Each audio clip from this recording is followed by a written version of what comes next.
Fala galera, beleza? Não conhece sobre reguladores de tensão ou quer aprender um pouquinho mais sobre eles? Então se liga no vídeo.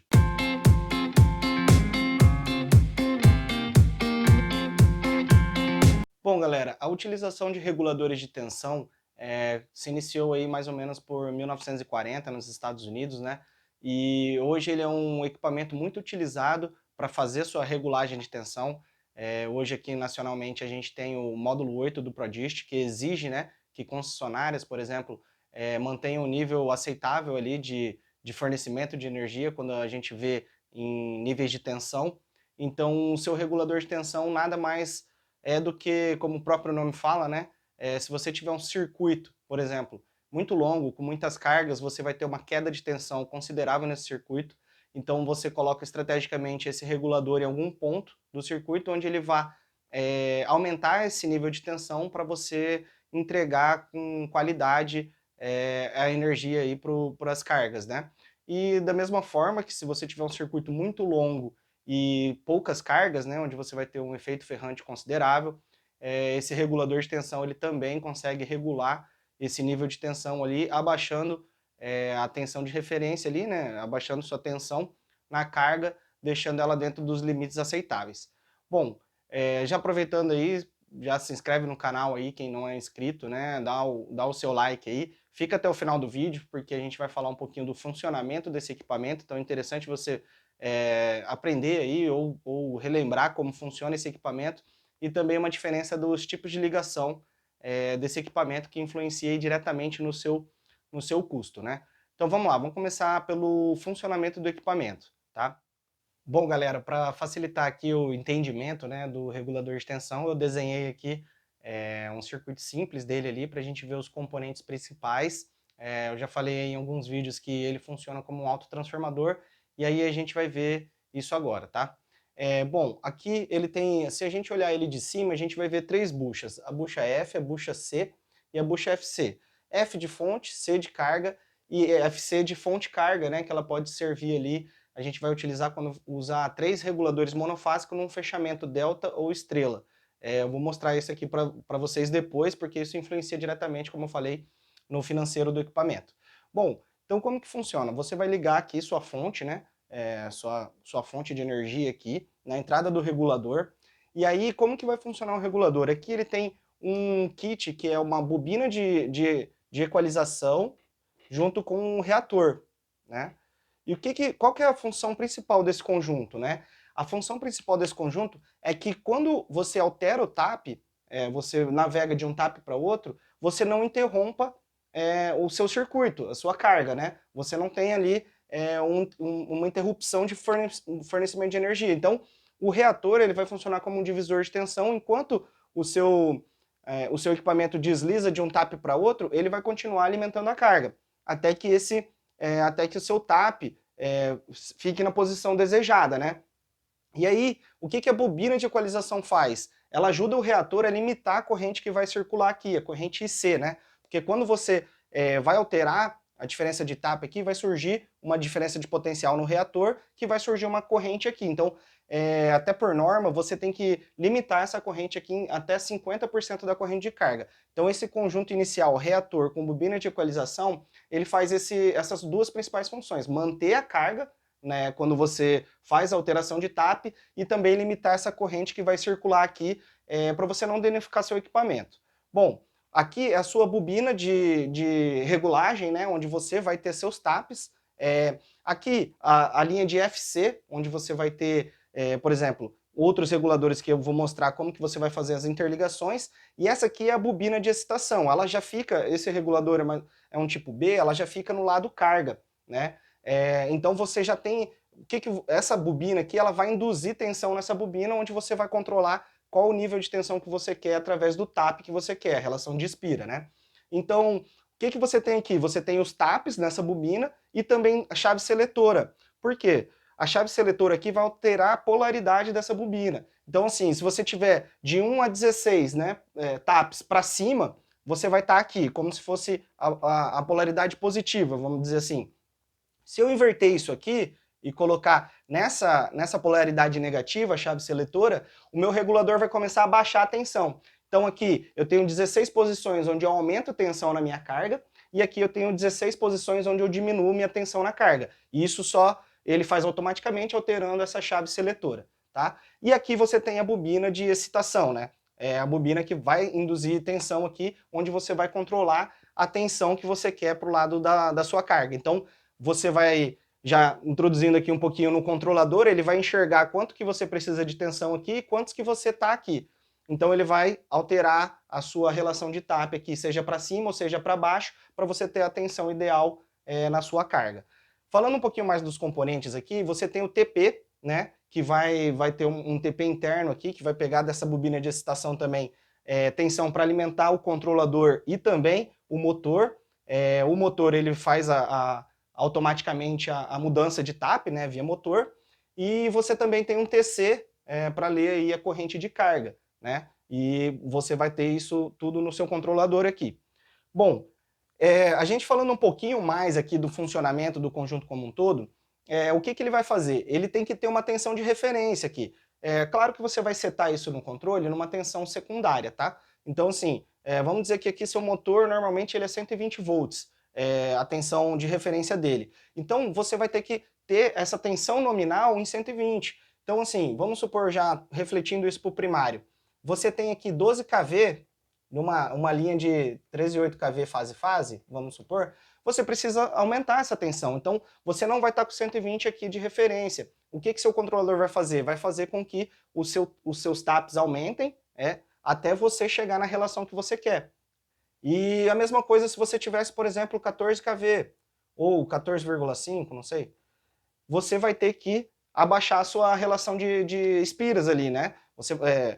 A relação de TAP aqui na polaridade negativa. Então, o seu controlador sempre vai pegar essa tensão que está na carga, jogar para a tensão que você parametrizou de referência aqui e fazer com que seu regulador ali sempre dê a tensão que você determinou que seja a ideal ali, de acordo com o seu estudo, todo o seu planejamento aí para você fornecer a tensão ideal na sua carga, tá bom? Pessoal, continuando aqui um pouquinho sobre o controlador, né? Então você vai ter que ajustar ali a sua tensão de referência, né? Que esse é o principal, para mim, é o principal parâmetro ali, que você vai ter que deixar aqui a sua tensão na sua carga de forma ideal. Você vai ter um ajuste de insensibilidade, normalmente os controladores eles trazem, né? Que é aquela faixa de ajuste onde o seu regulador não vai atuar, né? Onde ele enxerga que não é necessário ele comutar para cima ou para baixo. Você vai ter também a temporização, então não é de imediato que ele sai do nível de tensão que ele está, que ele precisa estar, né, que ele vai alterar a TAP de novo. Normalmente você deixa ali um parâmetro de 30 segundos, 20 segundos, para que ele faça essa alteração de TAP, o sistema dá um tempo para o sistema dar uma acalmada, vamos dizer assim, e ele novamente enxerga se é necessário, depois de 20 segundos, fazer outra alteração de TAP ou não. Isso também você serve para usar em coordenação de reguladores. Por exemplo, você tem uma linha muito grande, que você tem 3, 4 reguladores em série, né, nessa linha, né, em cascata. Normalmente, o seu regulador mais próximo da sua fonte, seja ela subestação, geração, ele tem que ter um parâmetro mais rápido, ele tem que enxergar mais rápido do que o regulador lá do fundo. Por quê? Porque ele já corrige para todo mundo.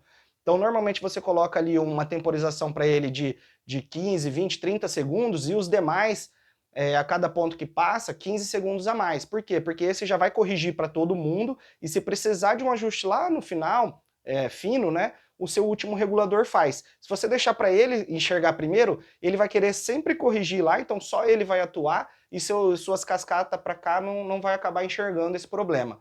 Então, na temporização e coordenação dos reguladores em cascata, sempre colocar o primeiro regulador ali mais próximo à fonte com o menor tempo, tá? Outro ponto é que os controladores, eles conseguem enxergar fluxo inverso. Normalmente você está aqui da fonte para a carga, né?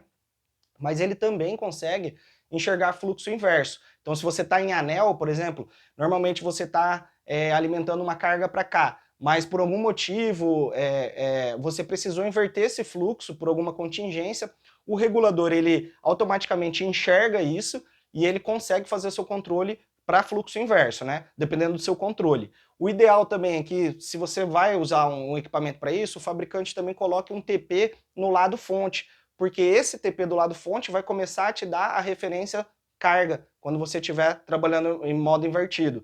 Mas tem controladores que não precisa necessariamente do TP aqui, ele já faz essa correção com a própria leitura aqui da carga, tá bom? Eu acho que basicamente do controle é isso. Vou falar aqui do relé rua, que é o relé único assimétrico do nosso amigo Adilson ali da TAP Eletro, é uma referência nacional aí no mercado. Ele tem acesso remoto, então você coloca via rádio ali, via GPRS, um acesso para você coletar os dados, você alterar TAP manual, automático, configuração, parametrização nele. Então ele já te dá toda essa possibilidade de você, no seu supervisório, ter todas essas informações, esse monitoramento e o controle dele também. Então isso é muito, muito importante, porque você não precisa mandar, por exemplo, um técnico no local, economizando aí um HH e um dinheiro com isso, tá? Vamos falar aqui agora um pouquinho sobre o fechamento desses equipamentos, tá? Vou apagar aqui.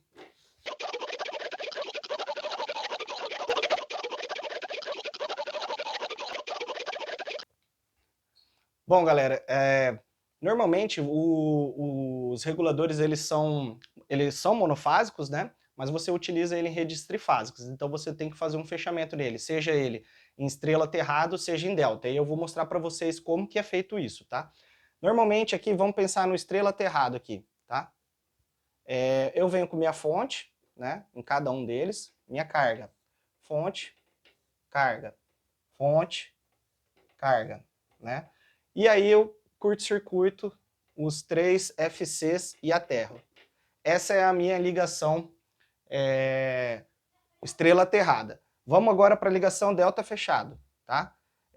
Como que eu faço? Eu venho com minha fonte, né? Minha fonte, minha carga, minha fonte, minha carga. E o meu FC eu vou jogar na carga de cada equipamento. Por exemplo, aqui, opa. Então joguei aqui, eu vou fazer essa ligação aqui, ó. Ficou meio estranho. Mas, ó, eu tenho a minha fonte entrando, né? Minha carga saindo. E meu FC, para fazer a ligação em delta, eu ligo em cada carga aqui, ó. Cada carga. FC na carga. Então essa é a minha ligação do meu equipamento em delta. Qual é a diferença, Felipe, entre os dois? Aqui, se você usar o estrela aterrado, recomenda-se que sua fonte seja a estrela aterrada também, porque se você tiver algum desbalanceamento na carga, por exemplo, e tiver uma circulação no neutro, essa circulação tem que ir para a fonte. Caso não tenha, pode ocorrer numa operação indesejada do seu equipamento, onde ele vai cascatear seja para baixo ou seja para cima. Então é importante que você tenha a sua fonte estrela aterrado. E qual que é a principal vantagem do estrela aterrado? Você tem um equipamento mais barato. Por quê? Porque vamos pensar numa rede 13.8 kV. A sua tensão nominal do equipamento aqui é 7.97 kV, 13.8 REG 3. Já aqui, ela vai ter que ser 13.8 kV, porque você vai estar no seu equipamento aqui com uma tensão nominal, tá bom? Então, esse daqui você vai ter que comprar um equipamento um pouquinho mais caro. Então, é vantajoso ali você utilizar, com relação a custo, né, a sua interligação estrela aterrado. Já no 34,5, que você tem regulador, todos os fabricantes aí já indicam você utilizar o estrela aterrado, porque ele fica muito mais caro no delta. Então, normalmente aí você vai ver aí reguladores com tensão nominal de 19.97 kV, beleza? Pessoal, esqueci de falar uma funçãozinha aqui naquele esquemático do início ali, onde a gente tem um para-raio interligando as buchas aqui de fase, de fonte e de carga. Então, para que serve esse para-raio, Felipe? Qualquer tipo de sobretensão que você tem aqui devido a chaveamento, descarga, esse para-raio ele vai fazer um curto-circuito entre a fonte e a carga, protegendo todos os seus enrolamentos aqui de dentro do equipamento. Então, você tem quando você vai ter alguma sobretensão advinda de um chaveamento ou alguma coisa do tipo, esse para-raio ele curto-circuita e ele protege seu equipamento de algum evento aí de uma sobretensão. Normalmente esse equipamento ele não os para-raios de linha, né? Então ele tem um valor um pouquinho diferente ali, 3 kV, 6 kV, depende aí como que o fabricante projeta o seu equipamento, tá bom?